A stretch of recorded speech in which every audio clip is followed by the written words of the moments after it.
Throne and Liberty's greatest expansion is now live. You can jump in, update the game, and experience it all for yourself. But don't be ashamed if you're a little bit daunted on what to actually do. There is so much new content that you might be wondering what's the first things you should actually be doing. So I've gone and put a whole new list together with 29 steps. The first 14 are mainly what you do on a day-to-day basis, and the rest you can take your time with. Before we get started, be aware there's an absolutely massive shop update with so many new items. So the number one priority is to simply hit that level 55. You can get XP from many areas in the game. The easiest will probably be your Adventure Codex, then your Exploration Codex, and also your co-op dungeons. Step 2, Amitoi Expeditions. These have actually been updated with the new area Talandre. Be sure to check out the new rewards, like this pack can give you a new fishing rod, this one a glide morph, and this an Amitoi. Step 3, your merchants. Go to your usual sundries crafter, buy the resistance scrolls. The contract coin merchant did indeed get an update. You will still want to buy your extraction stones and ink, but you have the option to buy this selection chest and these new pouches that have a lot of tier 2 drops within them. And be aware there's a new merchant for resistant metals where you can buy a ton of different rewards, some limited as weekly and more valuable ones as lifetime. Step 4, co-op dungeons. We now have double token 2s with double the recharge. And those are simply for the 3-star dungeons, of which you'll then be able to do 2 per day. 2-star dungeons have changed to use the token 1s, so you'll ultimately do 2 2-star dungeons, no 1-star dungeon, and then 2 3-star dungeons. Be aware they have not added tier 2 gear to our 2-star dungeons, unlike Korea. And they've even nerfed the amount of loyalty coins you'll get. You'll only get 1 from 2-star dungeons and 3 from 3-star dungeons. In order to beat the new 3-star dungeons, you'll need to learn some boss mechanics. This is for Rancor Wood. This is for the Hall of Tragedy. You can pause, screenshot, and read through it. And this is for Chapel of Madness.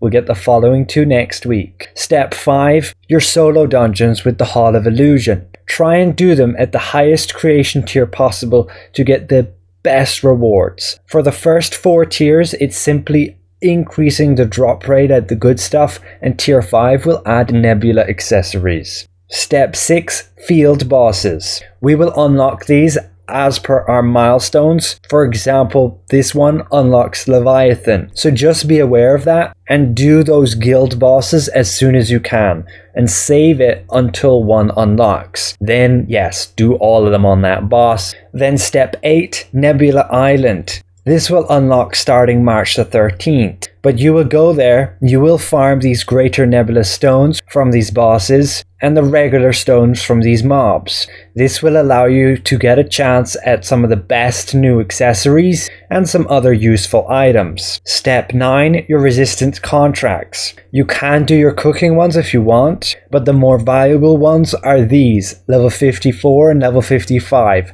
I've covered a video on which are the fastest ones. Link in the video description. Step 10, dynamic events. These will unlock via our milestone system, but check out the new ones when they do unlock. They will give us a lot of new rewards, including even morphs, and the first 15 you do per week will give you triple the rewards. Step number 11, Abyss tokens. You want to save up 40,000 of them for when the new milestone unlocks the new open world dungeons. These will allow you to farm mobs to get a whole host of new gear. Step number 12, battle passes. We do have a new event pass, Wilds of Talandre. This will give you a new morph for the premium pass and the Lightbringer weapons, which can be really cool, but you can only get 2 of them. I assume they'll sell them again later, and you will get a free conversion book. So keep in mind your tasks and do them, but you have 4 weeks. However, there's only 1 week left on the main battle pass. Step number 13 are weekly missions. Complete your objectives, claim your points, and claim your rewards. You won't have to do everything here, so pick and choose. But try and get 500 points by the end of the week and claim the unlock stones. Global gets 150 blue runes, 35 of the loyalty coins, and the new precious blessing pouch, 3 of them. Step number 14, the Ornate coin shop. Go and check it out, as it has actually some new stuff here. Titles, and this swim morph. We have our monthly resets, so buy those great items like the growth stones, skill books. But now we jump to step 15. Do your new adventure codex. It's got some decent rewards there. And as per step 16, also do the new exploration codex. You get like some morphs, Amitois. But a main change is you get resistant metals you can spend on the resistant metal store, as shown earlier. Step 17. Check your gear builds. Ultimately, you will be wanting to work towards getting tier 2 gear, but it gets really expensive to level this stuff up and then even trait it. So make damn sure you actually find the right build for yourself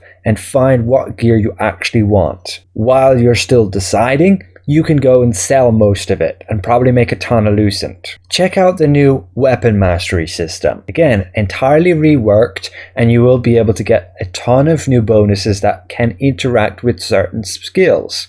These can be significant game changers. However, you need to take the time to have a look at what you actually want to get, as you're going to have to unlock these nodes, and they can add up to a serious amount. Step 19 is to check the artifact system. We'll be getting this again with Nebula Island next week, and you'll be able to get a ton of new skill effects, new set effects, and a whole load of new stats. You'll want to know what you actually want to be working on and going for when you're out there farming those pieces. Again, next week, and I'll have some more details on that later. But prepare yourself and look out for that video. I have one linked below which showcases all the benefits they can give you. Step number 20 is the new sync system. Basically, you want to unlock the slot next to weapons and rings specifically. Now you can put a max level weapon here, and as soon as you obtain any other weapon that's not max level, you can slot it adjacent, and now that weapon is at max level versus just being level 0. It's now sharing the level of that max level item. You can do that for tier 2 items as well. Step number 21 is transferring and upgrading to your tier 2 equipment. Basically, you only want to do this as soon as you'll actually be able to trait out the new gear. There's no point obtaining a tier 2 weapon and then not being able to trait it out with the important things. Although for weapons it's not so important. Like just getting it to max level 12, if you can, is very valuable for the sheer base damage increase. But for things like armor, where those traits matter a lot, like having that extra endurance, the extra evasion, you're going to need those for competing in PvP, and your current gear will do just fine with that, because the new traits on tier 2 gear won't be any higher than your current tier 1 gear. So unless you can get it already maxed to level 12 straight away as soon as you obtain it, along with getting a few traits, it's not worth it. Just wait until you have enough materials prepared before doing that transfer. Step number 22 is trait unlocking. So as you know, if you want to unlock a trait, you have to have a duplicate of that item with the trait you want. Alternatively, you will use your trait unlock stones. Be careful with that. Make sure that the item you're going to use the trait unlock stones on is like a very expensive item, and that it will still be very expensive in, say, a few days or a few weeks. Don't rush to spend the unlock stones, but also don't really be too afraid to use them, unless of course you want to save for tier 3 and God knows when. Step number 23, upgrading those traits. Again, you're going to need items that have the same trait you're trying to upgrade and are of the same slot. So you're going to have to farm them. Either use a ton of the epic items, stack blessings and use those blessings if you've done so already, or farm new tier 2 items to be able to give those traits.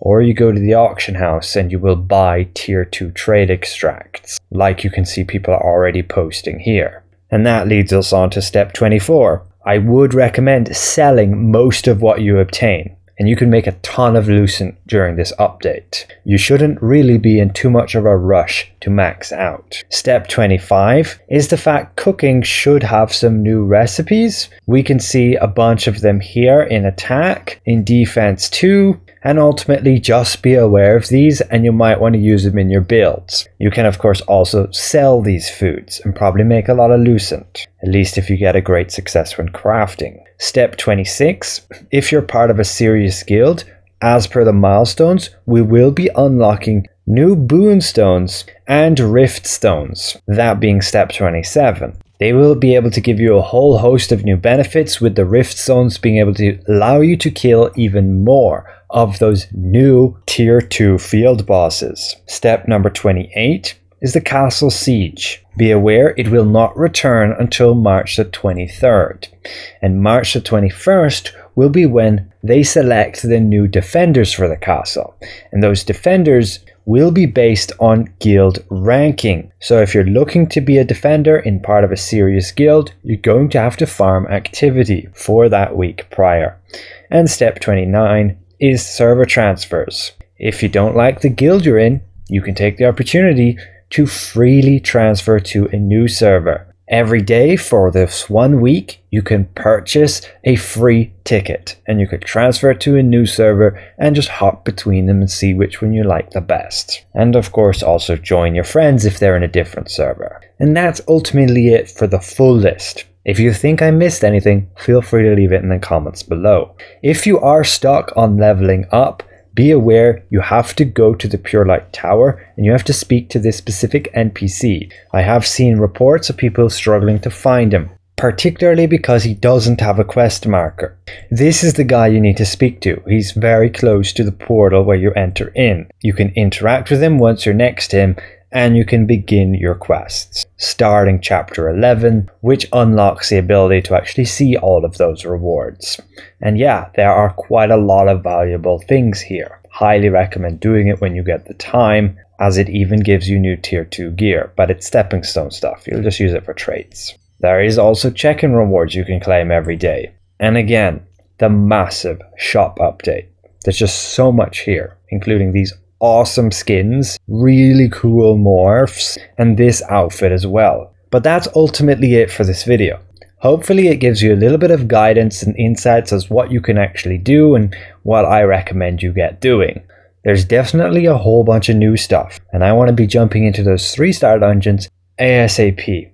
Thanks all for watching, and we'll see you guys around. Goodbye for now.